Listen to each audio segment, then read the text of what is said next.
नमस्ते दोस्तों, स्वागत है आपका हमारे चैनल टीचिंग रवि पर। आज हम एनसीईआरटी क्लास 9 हिस्ट्री के लेसन 1 और लेसन 2 के एग्जाम स्पेशल एमसीक्यूज लेकर आए हैं।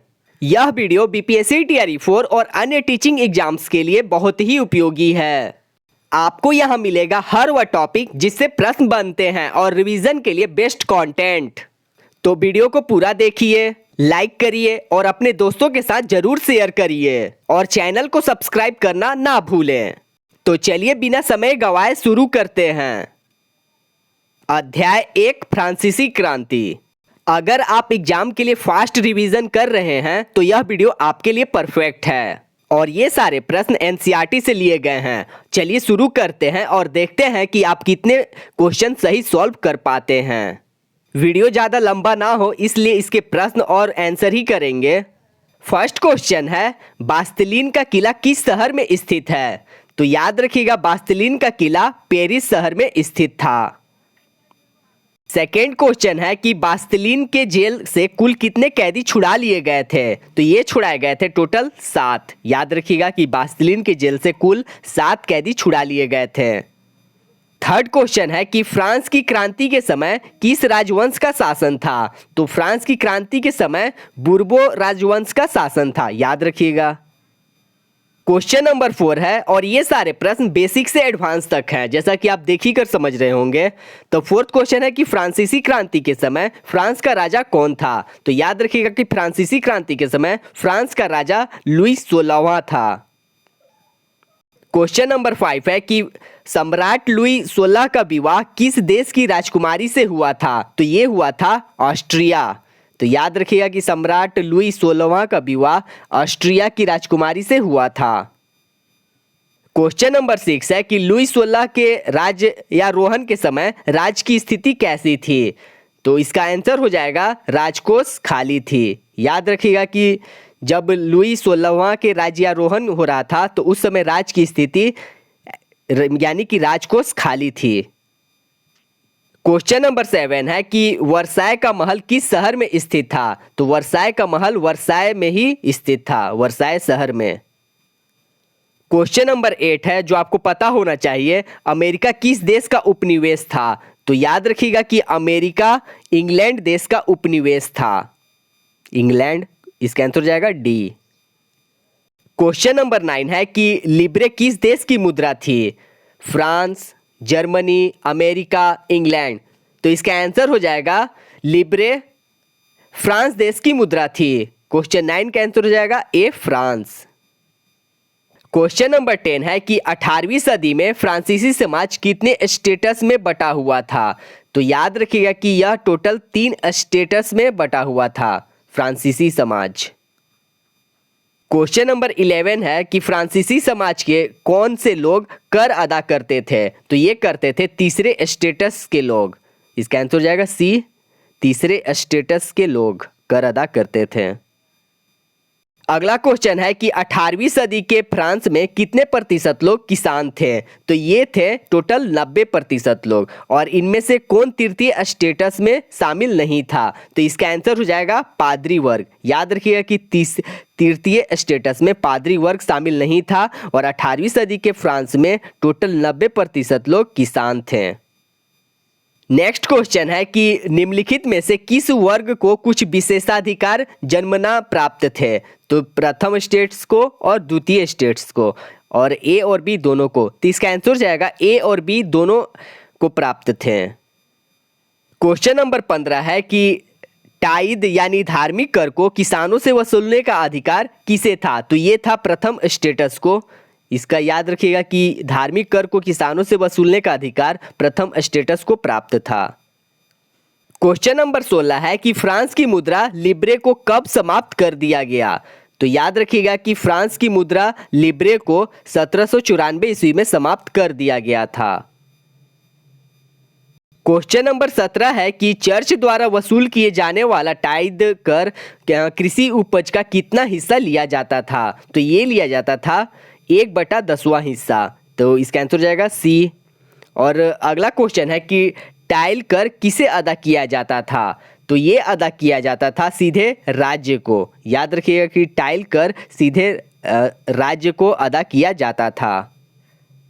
क्वेश्चन नंबर 19 है कि एक अनाम चित्र में कुलीन व्यक्ति को मकड़ा से तुलना किया गया है और किसान की तुलना किससे किया गया है? तो इसका आंसर हो जाएगा मक्खी से। याद रखिएगा कि किसान की तुलना मक्खी से किया गया है। और अगला प्रश्न है कि फ्रांस की जनसंख्या 1715 में कितनी थी? तो याद रखिएगा कि टोटल 2.3 करोड़ थी। फ्रांस की जनसंख्या 1715 में 2.3 करोड़ थी।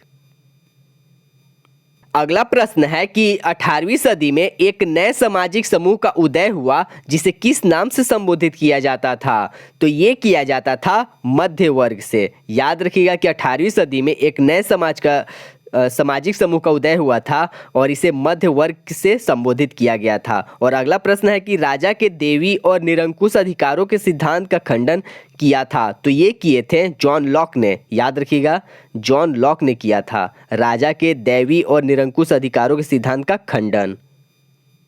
क्वेश्चन नंबर 23 है कि जनता और उसके प्रतिनिधि के बीच एक सामाजिक अनुबंध पर आधारित सरकार का प्रस्ताव किसने रखा था? तो ये रखा था रूसो ने। याद रखिएगा, जनता और उसके प्रतिनिधियों के बीच एक सामाजिक अनुबंध पर आधारित सरकार का प्रस्ताव रूसो ने रखा था। और स्पिरिट ऑफ द लॉज नामक रचना के रचनाकार कौन है? तो ये बताना है कि स्पिरिट ऑफ द लॉज रचनाकार कौन है। तो इसका आंसर हो जाएगा मॉन्टेस्क्यू। याद रखिएगा कि स्पिरिट ऑफ द लॉज रचना किसने किया है? मॉन्टेस्क्यू ने। अगला प्रश्न है कि संयुक्त राज्य अमेरिका के कितने उपनिवेशों ने ब्रिटेन से खुद को आज़ाद घोषित कर दिया था? तो काफ़ी अच्छा प्रश्न है, ये डायरेक्ट इससे प्रश्न भी बन सकता है। तो ये आज़ाद किया गया था 13। याद रखिएगा। और फ्रांस की क्रांति के पूर्व स्टेटस जनरल की अंतिम बैठक कब बुलाई गई थी? तो ये भी इम्पोर्टेंट प्रश्न है। तो इसका आंसर हो जाएगा 1614 ईस्वी में। याद रखिएगा कि फ्रांस की क्रांति के पूर्व स्टेटस जनरल की अंतिम बैठक 1614 ईस्वी में बुलाई गई थी। और अगला प्रश्न भी इसी प्रकार का है कि लुई 16 ने नए करों के प्रस्ताव के अनुमोदन के लिए स्टेटस जनरल की बैठक कब बुलाई थी? तो ये बैठक बुलाया गया था 5 मई 1789 में। याद रखिएगा कि यह बैठक 5 मई 1789 में बुलाया गया था। क्वेश्चन नंबर 28 है कि निम्नलिखित में से किसका प्रतिनिधि सभा के बैठक में प्रवेश वर्जित नहीं था? तो इसका आंसर आप ऑप्शन देखकर ही बता सकते हैं। किसानों, कारीगरों, औरतों। तो ये तीनों एक ही तरह से मिलते जुलते हैं और इसका आंसर हो जाएगा वकीलों को। और ये अलग है वकील। और तृतीय स्टेटस का नेतृत्व किसके हाथों में था? तो ये था मिराबियो और आबे सीए के हाथों में। याद रखिएगा कि तृतीय स्टेटस का नेतृत्व मिराबियो और आबे सीए के हाथों में था। इसका आंसर हो जाएगा सी, ए और बी दोनों ऑप्शन सही है। क्वेश्चन नंबर 30 है कि तृतीय स्टेटस क्या है और शीर्षक से एक पंपलेट किसने लिखी थी? तो याद रखिएगा कि तृतीय यह शीर्षक पंपलेट आबे सीए ने लिखा था। इसका आंसर हो जाएगा आबे सीए। और फ्रांस कब संवैधानिक राजतंत्र बन गया? तो फ्रांस बना था 1791 ईस्वी में। याद रखिएगा, फ्रांस संवैधानिक राजतंत्र 1791 ईस्वी में बना था। और तृतीय स्टेटस शीर्षक एक पैम्पलेट आबे सीए ने लिखा था। क्वेश्चन नंबर 32 है कि नेशनल असेंबली के चुनाव में मतदाता बनने की आवश्यक योग्यता क्या थी? तो 25 वर्ष से अधिक उम्र, कम से कम 3 दिन की मजदूरी के बराबर कर चुकता हो और पुरुष होना चाहिए। तो ये सभी आवश्यक थे। क्वेश्चन नंबर 33 है कि टूटी हुई जंजीर प्रतीक के क्या मायने थे? तो ये मायने थे आज़ादी। और शाही सत्ता का प्रतीक क्या था? तो शाही सत्ता का प्रतीक राजदंड था। इसका आंसर जो है शाही सत्ता का प्रतीक राजदंड था।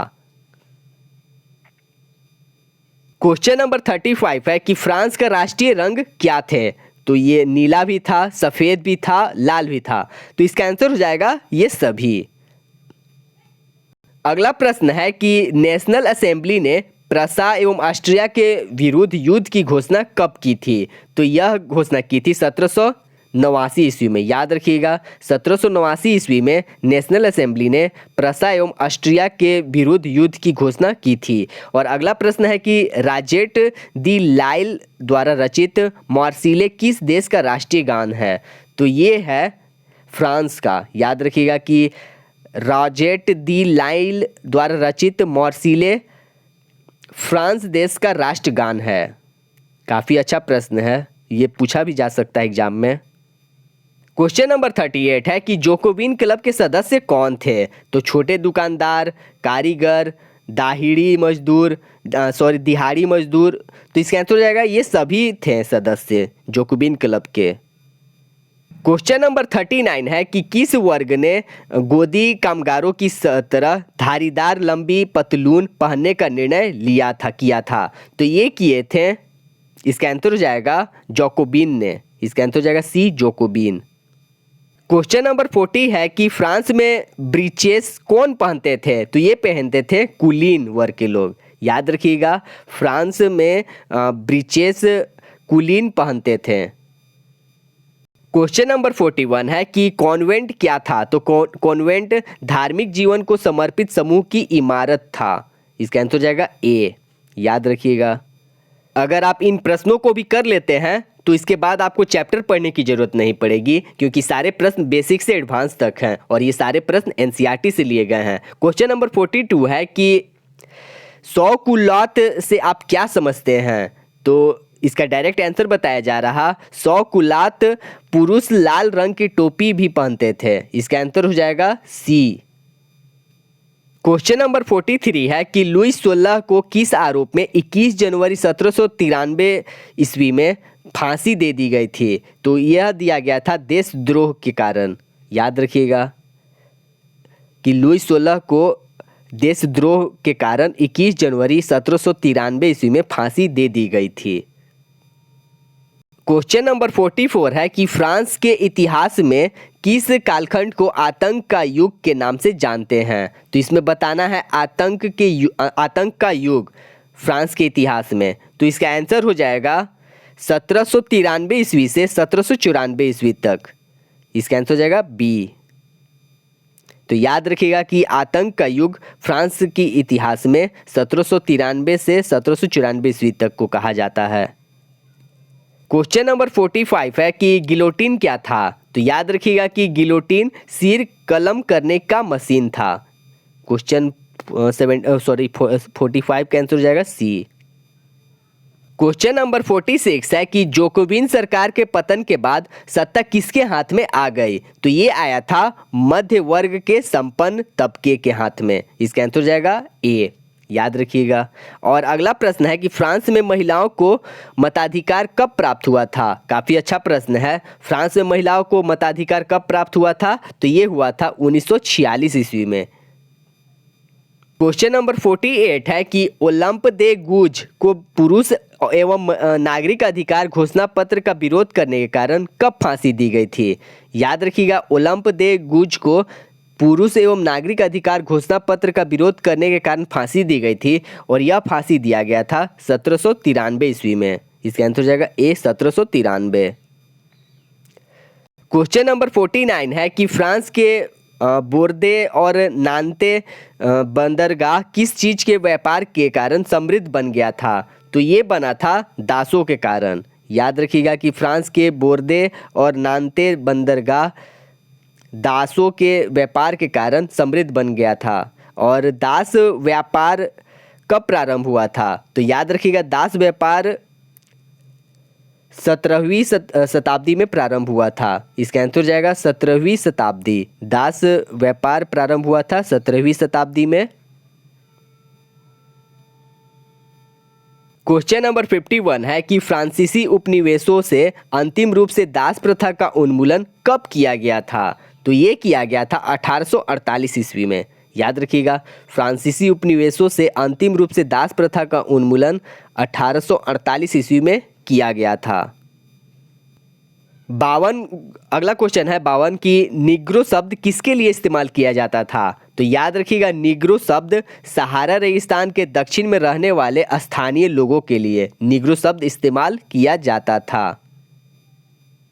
क्वेश्चन नंबर 53 है कि नेपोलियन बोनापार्ट ने खुद को फ्रांस का सम्राट कब घोषित किया था? तो याद रखिएगा यह घोषणा किया था 1804 ईस्वी में। याद रखिएगा कि नेपोलियन बोनापार्ट ने खुद को फ्रांस का सम्राट 1804 ईस्वी में घोषित किया था। क्वेश्चन नंबर 54 है कि वाटरलू का महत्वपूर्ण युद्ध कब हुआ जिसमें नेपोलियन की हार हुई थी? तो यह हुआ था 1815 ईस्वी में। याद रखिएगा कि वाटरलू का महत्वपूर्ण युद्ध 1815 में हुआ था और जिसमें नेपोलियन की हार हुई थी। ये सारे प्रश्न इंपॉर्टेंट हैं। क्वेश्चन नंबर 55 है जो काफ़ी इंपॉर्टेंट है मॉडर्न हिस्ट्री के हिसाब से भी। टीपू सुल्तान और राजा राम मोहन राय किस विदेशी क्रांति से सबसे ज़्यादा प्रभावित थे? तो ये काफ़ी अच्छा प्रश्न है, इसका आंसर आप कमेंट बॉक्स में ज़रूर बताइएगा क्वेश्चन नंबर 55 का।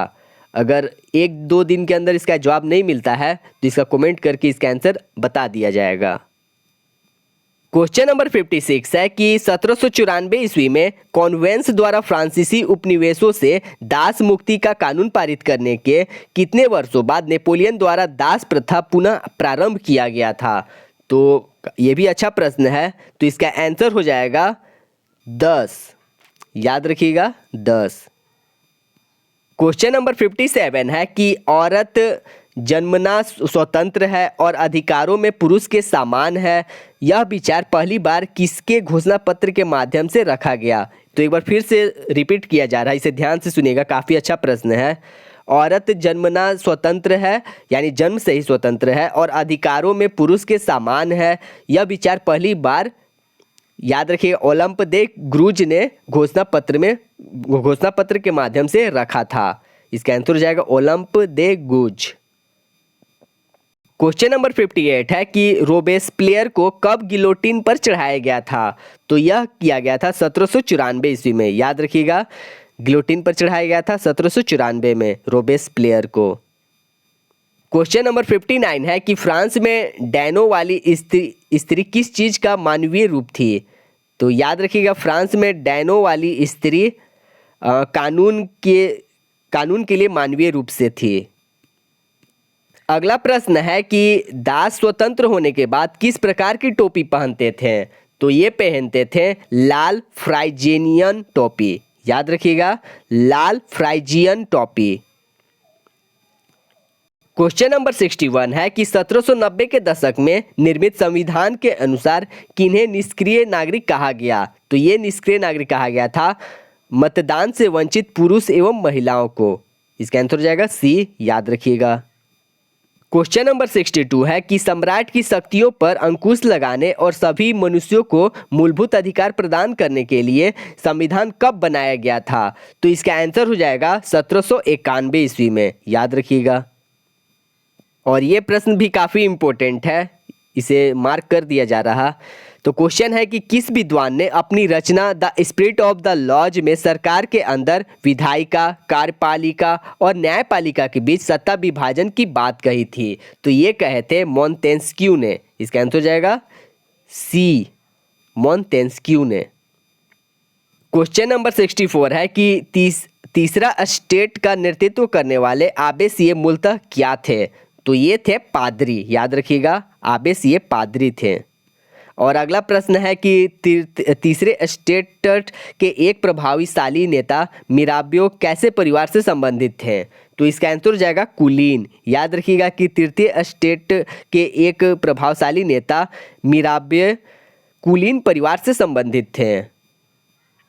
क्वेश्चन नंबर 66 है कि नेशनल असेंबली ने 4 अगस्त 1789 ईस्वी में कौन सा आदेश पारित किया था? तो सामंती व्यवस्था का उन्मूलन, धार्मिक कर समाप्त करना, चर्च के स्वामित्व वाली भूमि जब्त करना। तो ये सभी उपयुक्त सभी इसका आंसर हो जाएगा, ये सभी पारित किया गया था। क्वेश्चन नंबर 67 है कि ज्यो पॉल मरा नामक पत्रकार ने लामी द पल्प में नेशनल असेंबली द्वारा तैयार संविधान पर कैसी प्रतिक्रिया दी थी? तो ये प्रतिक्रिया था विरोध का। इसका आंसर हो जाएगा बी, विरोध। क्वेश्चन नंबर 68 है कि गिलोटिन के आविष्कारक कौन थे? तो इसका आंसर हो जाएगा डॉक्टर गिलोटिन। और समता रोटी क्या थी? तो याद रखिएगा समता रोटी साबुत गेहूं से बनी बराबरी का प्रतीक रोटी। याद रखिएगा, समता रोटी साबुत गेहूं से बनी बराबरी का प्रतीक रोटी थी। और अगला प्रश्न है कि क्रांति के समय महिलाओं के कितने क्लब अस्तित्व में थे? तो ये थे 60, याद रखिएगा। और इसी प्रश्न के साथ हमारा लेसन 1 कंप्लीट होता है और उम्मीद करते हैं कि आपको क्लास पसंद आ रही हो। अब चलते हैं अध्याय 2 पर। अध्याय 2, यूरोप में समाजवाद एवं रूसी क्रांति। और इस अध्याय को भी ज़्यादा समय ना लेते हुए कम ही समय में कर लेंगे। तो फर्स्ट क्वेश्चन है कि रूस की क्रांति कब हुई थी? तो याद रखिएगा, रूस की क्रांति 1917 ईस्वी में हुई थी। क्वेश्चन नंबर 2 है कि अक्टूबर क्रांति किस देश में घटित हुई? तो ये हुआ था रूस में। और क्वेश्चन नंबर 3 है कि रूस का अंतिम सम्राट कौन था? तो ये थे जार निकोलस टू, याद रखिएगा, जार निकोलस टू रूस के अंतिम सम्राट थे और अक्टूबर क्रांति रूस में घटी थी।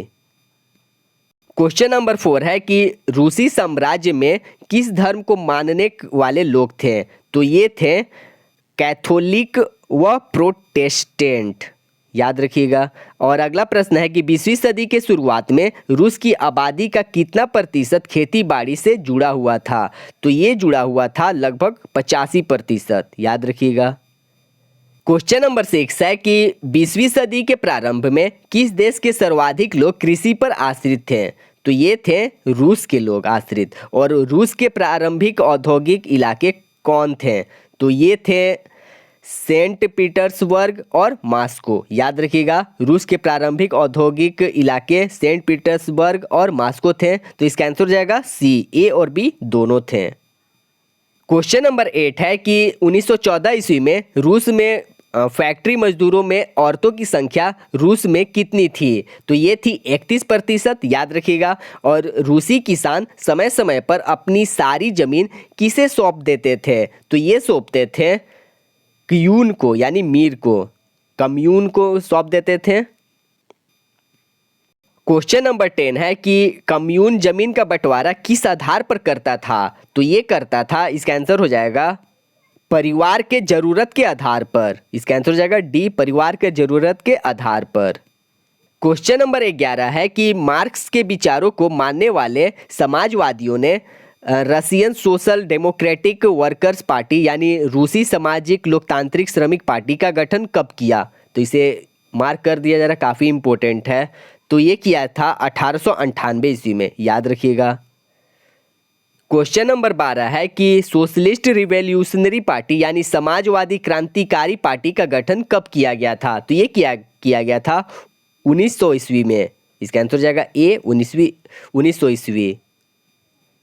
क्वेश्चन नंबर 13 है कि 1904 ईस्वी में रूस में महंगाई में वृद्धि के कारण मजदूरों के वास्तविक वेतन में कितनी प्रतिशत की कमी आई थी? तो ये आया था 20% की कमी, याद रखिएगा। क्वेश्चन नंबर 14 है कि रूसी श्रमिक सभा असेंबली ऑफ रशियन वर्कर्स का गठन कब हुआ था? तो ये हुआ था 1904 ईस्वी में, याद रखिएगा। असेंबली ऑफ रशियन वर्कर्स का गठन 1904 ईस्वी में हुआ था। क्वेश्चन नंबर 15 है कि विंटर पैलेस क्या था? तो विंटर पैलेस जार का महल था। इसका आंसर हो जाएगा ए, जार का महल। क्वेश्चन नंबर 16 है कि खूनी रविवार के दिन कितने मजदूर मारे गए थे? तो ये मारे गए थे लगभग 400 से अधिक, याद रखिएगा। खूनी रविवार के दिन 400 से अधिक मजदूर मारे गए थे। क्वेश्चन नंबर 17 है कि जदीद कौन थे? तो याद रखिएगा, ये रूसी साम्राज्य में सक्रिय मुस्लिम सुधारवादी थे। जदीद रूसी साम्राज्य में सक्रिय मुस्लिम सुधारवादी थे। इसका आंसर हो जाएगा बी। क्वेश्चन नंबर 18 है कि जार ने एक निर्वाचित परामर्शदाता संसद या ड्यूमा का गठन कब किया था? तो ये किया था 1905 ईस्वी में, याद रखिएगा। वीवीआई से कर सकते हैं। क्वेश्चन नंबर 19 है कि जार ने पहली ड्यूमा को कितने दिनों के भीतर बर्खास्त कर दिया था? तो ये किया था 75 दिनों के अंदर। इसका आंसर हो जाएगा ए, 75 दिन। क्वेश्चन नंबर 20 है कि निम्नलिखित में से कौन सा कथन सही है? तो इसमें सही बताना है। जार ने पहली ड्यूमा को मात्र 25 दिन के भीतर बर्खास्त कर दिया, नहीं। क्वेश्चन नंबर 20 है कि निम्नलिखित में से कौन सा कथन सही है, सही बताना है। तो ये सही है, जार ने पहली ड्यूमा को मात्र 75 दिन के भीतर बर्खास्त कर दिया था।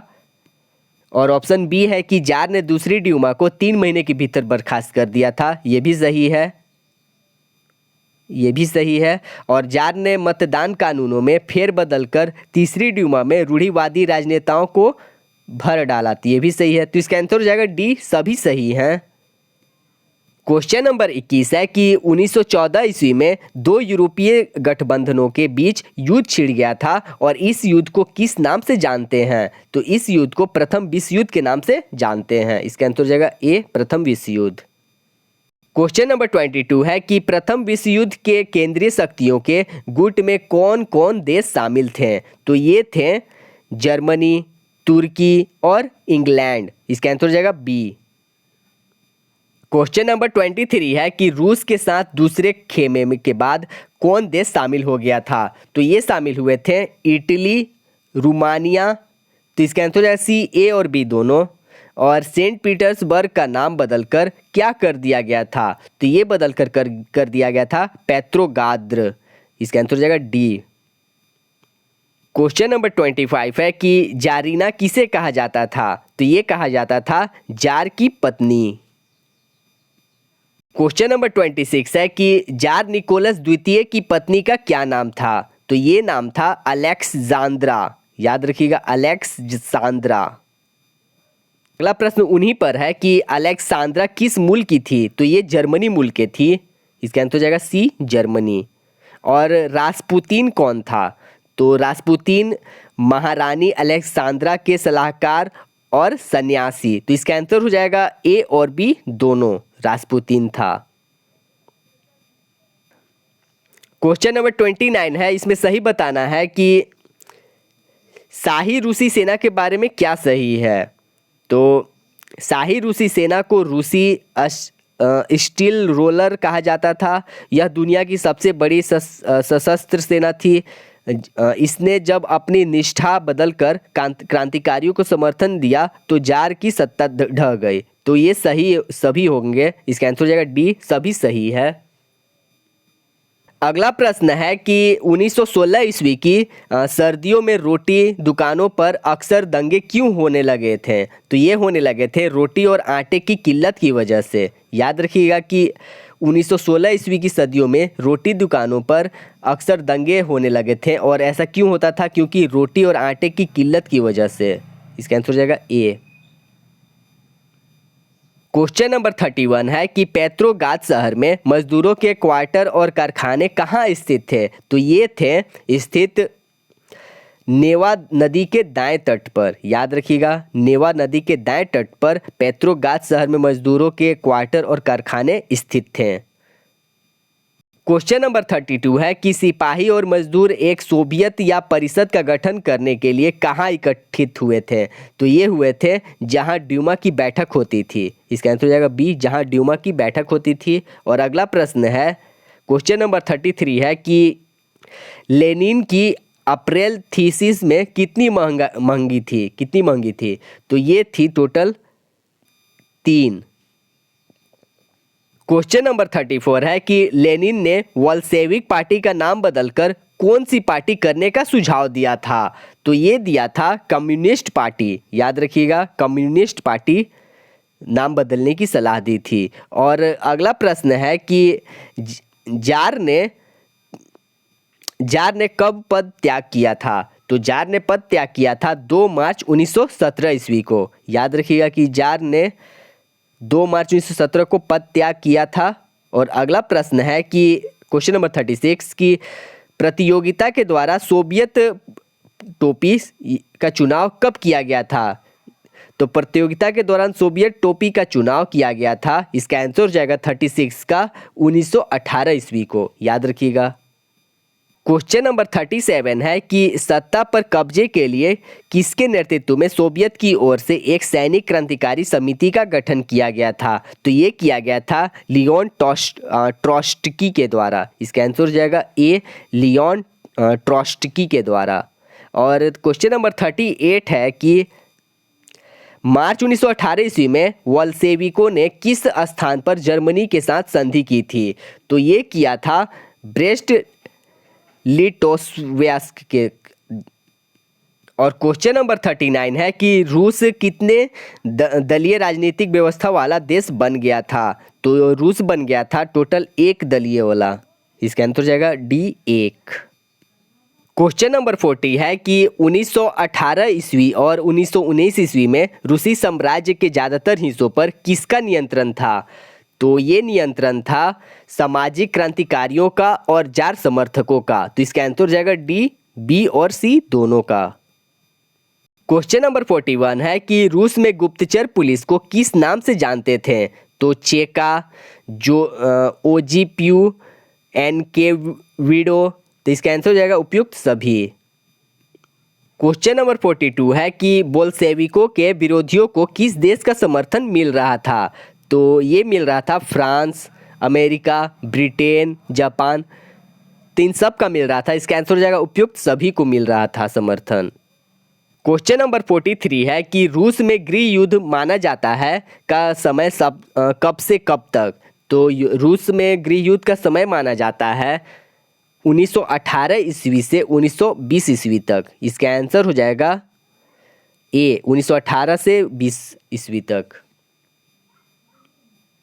क्वेश्चन नंबर 44 है कि भारतीय कम्युनिस्ट पार्टी के संस्थापक कौन थे? तो भारतीय कम्युनिस्ट पार्टी के संस्थापक एम.एन. रॉय थे। इसका आंसर हो जाएगा डी, एम.एन. रॉय, याद रखिएगा। क्वेश्चन नंबर 45 है कि सोवियत संघ की पहली पंचवर्षीय योजना का कार्यकाल कब से कब तक रहा? तो ये रहा था 1928 ईस्वी से 1932 ईस्वी तक। तो इसका आंसर हो जाएगा ए, सोवियत संघ की पहली पंचवर्षीय योजना का कार्यकाल 1928 ईस्वी से 1932 ईस्वी तक रहा था। क्वेश्चन नंबर 46 है कि 1927 और 1928 के आसपास रूस के शहरों में अनाज की भारी संकट क्यों पैदा हुई थी? तो ये पैदा हुई थी किसान तय कीमत पर सरकार को अनाज देने को तैयार नहीं थे। इसका आंसर हो जाएगा सी।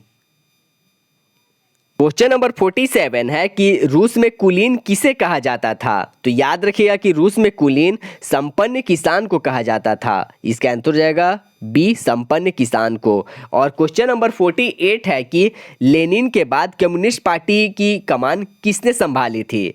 तो लेनिन के बाद कम्युनिस्ट पार्टी का कमान स्टालिन ने संभाली थी। इसका आंसर हो जाएगा सी, स्टालिन। अगला प्रश्न है कि खेतों के सामूहिकरण का फैसला क्यों लिया गया? तो खेतों के सामूहिकीकरण का फैसला लिया गया था अनाज की कमी को दूर करने के लिए, क्योंकि खेत बहुत छोटे छोटे थे। तो इसका आंसर हो जाएगा ए और बी दोनों। ये कथन वाले प्रश्न भी बन सकते हैं। क्वेश्चन नंबर 50 है कि कब से कम्युनिस्ट पार्टी ने सभी किसानों को सामूहिक खेतों में काम करने का आदेश जारी किया था? तो यह आदेश जारी किया था 1929 ईस्वी में। और अगला प्रश्न है कि कोल खोज क्या था?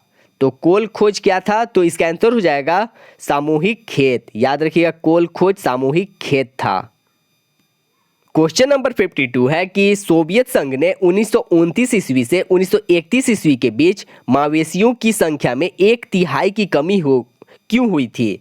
तो ये हुआ था सामूहिक खेती के मुनाफे को किसानों के बीच बांट दिया जाता था और किसान अपने जानवरों को खत्म करने लगे थे। तो इसका आंसर हो जाएगा 52 का सी। क्वेश्चन नंबर 53 है कि सामूहिकीकरण का विरोध करने वाले लोगों के साथ सरकार कैसा व्यवहार करती थी? तो ये व्यवहार करती थी, सख्त सजा दी जाती थी, बहुत सारे लोगों को देश से निकाल कर भेज दिया जाता था। क्वेश्चन नंबर 54 है कि निम्नलिखित में कौन सही है? तो स्टालिन सरकार ने सीमित स्तर पर स्वतंत्र किसानों की व्यवस्था भी जारी रखने दी और स्वतंत्र किसानों को कोई खास मदद नहीं दी जाती थी। तो इसका आंसर हो जाएगा सी, ए और बी दोनों सही है। और ये प्रश्न इंपॉर्टेंट है, इतिहास का सबसे बड़ा अकाल कब पड़ा? तो यह अकाल पड़ा था 1930 ईस्वी से 33 ईस्वी तक। 1933 ईस्वी तक। इसका आंसर हो जाएगा बी। इतिहास का सबसे बड़ा अकाल 1930 से 1933 ईस्वी तक पड़ा था। और इसमें भी टोटल 75 प्रश्न हैं और ये भी प्रश्न बेसिक से एडवांस तक हैं। जैसा कि आप देख रहे हैं हम लोग 56वां प्रश्न में आ गए हैं। क्वेश्चन नंबर 56 है कि 1930 से 33 के अकाल में सोवियत संघ में कितने लोग मारे गए थे? तो ये मारे गए थे टोटल 40 लाख। याद रखिएगा 40 लाख लोग मारे गए थे। क्वेश्चन नंबर 57 है कि बोल्शेविकों द्वारा बनाए गए कॉमिंटर्न क्या था? तो ये था बोल्शेविक समर्थक समाजवादी पार्टियों का अंतर्राष्ट्रीय महासंघ। याद रखिएगा बोल्शेविकों द्वारा बनाए गए कॉमिंटर्न बोल्शेविक समर्थक समाजवादी पार्टियों का अंतर्राष्ट्रीय महासंघ था। क्वेश्चन नंबर 58 है कि क्रांतिकारी किसे कहा जाता था? प्रतिक्रांतिकारी किसे कहा जाता था? तो इसका आंसर हो जाएगा जो क्रांति का विरोध करते थे।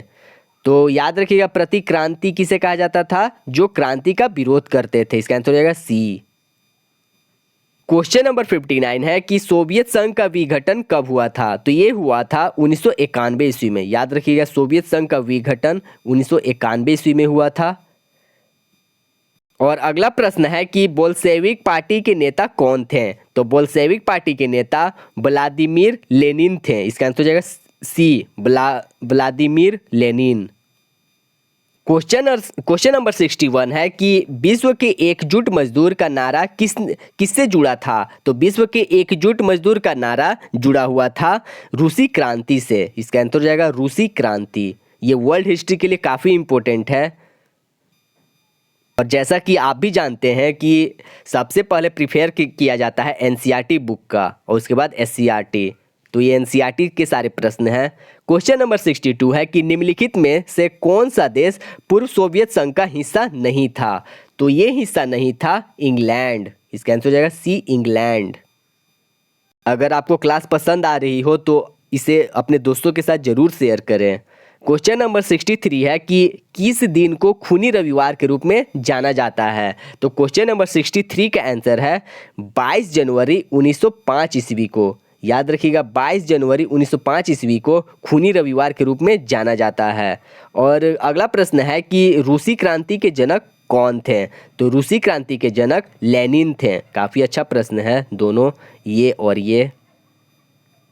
क्वेश्चन नंबर 65 है कि सामाजिक, आर्थिक और राजनीतिक न्याय की अवधारणा किस क्रांति से ली गई है? तो ये ली गई है रूसी क्रांति से। इसका आंसर हो जाएगा सी, रूसी क्रांति।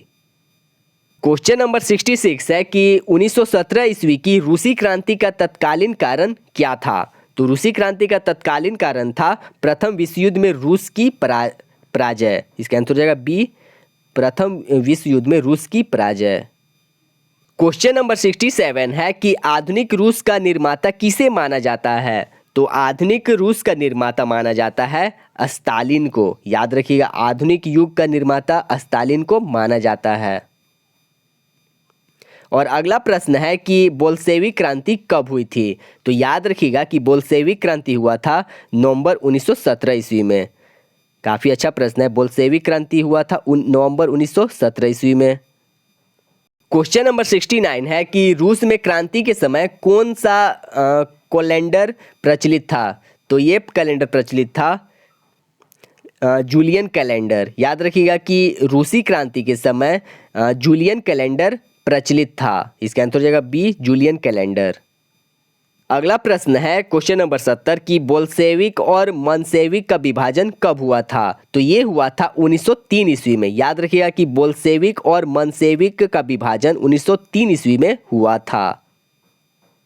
क्वेश्चन नंबर 71 है कि रूस में राजशाही के पतन की घटना को किस नाम से जानते हैं? तो रूस में राजशाही के पतन की घटना को जाना जाता है अक्टूबर क्रांति के नाम से। याद रखिएगा कि रूस में राजशाही पतन की घटना को अक्टूबर क्रांति के नाम से जानते हैं। और अगला प्रश्न है क्वेश्चन नंबर 72 कि पूंजीवादी उद्यमों की जगह सामूहिक उद्यमों को बढ़ावा देने वाला लुई ब्लॉक का संबंध किस देश से था? तो यह संबंध था फ्रांस से। याद रखिएगा लुई ब्लॉक का संबंध फ्रांस से था। क्वेश्चन नंबर 73 है कि मई 1871 ईस्वी में पेरिस की नगर परिषद पर जन सरकार ने कब्जा कर पेरिस कम्यून स्थापित किया और इसके बाद में क्या सही है? इसके बारे में क्या सही है ये बताना है। तो दुनिया भर के समाजवादी इसे समाजवादी क्रांति की पूर्ण पीठिका के रूप में याद करते हैं।